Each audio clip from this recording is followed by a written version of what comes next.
Welcome to Beacon Searching with Backcountry Access.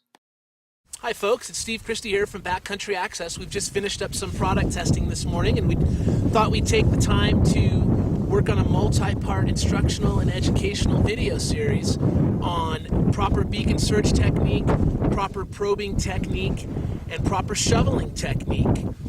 Before we get started, I just want to point out to everyone that it's imperative that if you're traveling in the backcountry, you need to carry three pieces of mandatory equipment, and those are an avalanche beacon, a shovel, and a probe. Also, if you haven't taken an avalanche course, we highly recommend that you do that. Before we get started, the two beacons that we'll be using today are the Tracker DTS and the Tracker 2. These are the beacons that our company manufactures and designs, but the techniques that we're going to show you translate over to any beacon model that you may own or use. So have a great day and enjoy the video. Thanks.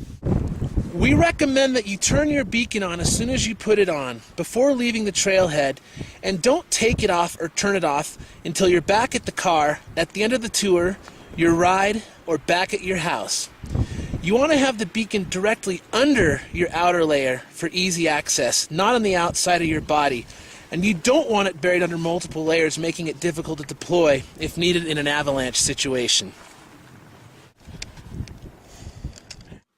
Before heading out for the day, be sure to conduct a trailhead test. This will ensure that all members of your group have properly functioning avalanche beacons.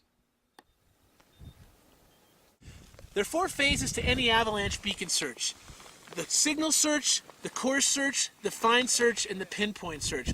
The goal of the signal search is to attain a signal with your avalanche beacon. The goal of the course search is to reduce the distance between the victim and the searchers by following a nice strong signal and flux line in.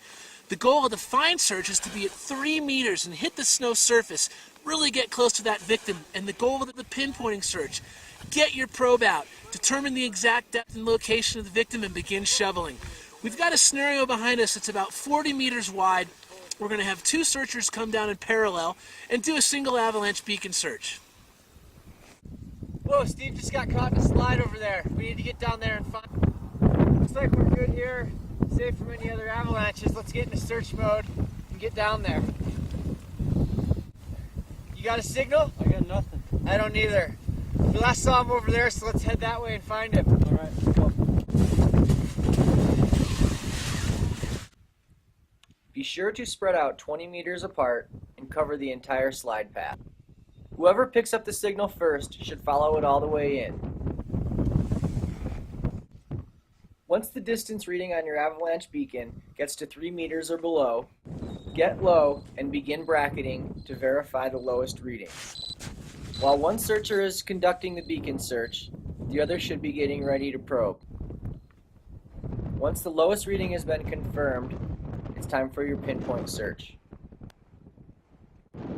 Be sure to probe in concentric circles and perpendicular to the snow's surface. While one rescuer is probing, the other one should be getting the shovel out and ready to excavate, the longest phase of the rescue process. If you have confirmed that the victim is buried more than a meter deep, begin shoveling downhill at 1.5 times the burial depth. If you've confirmed that the victim is less than a meter deep, just begin shoveling. The more you educate yourself and practice, the faster you will be. That's Barney Hauser! He was there! Remember that with a beacon, shovel, and probe, you have greater chances of being able to perform a companion rescue. Keep in mind though, we highly recommend you take an avalanche course and learn how to travel in the backcountry safely. Thanks.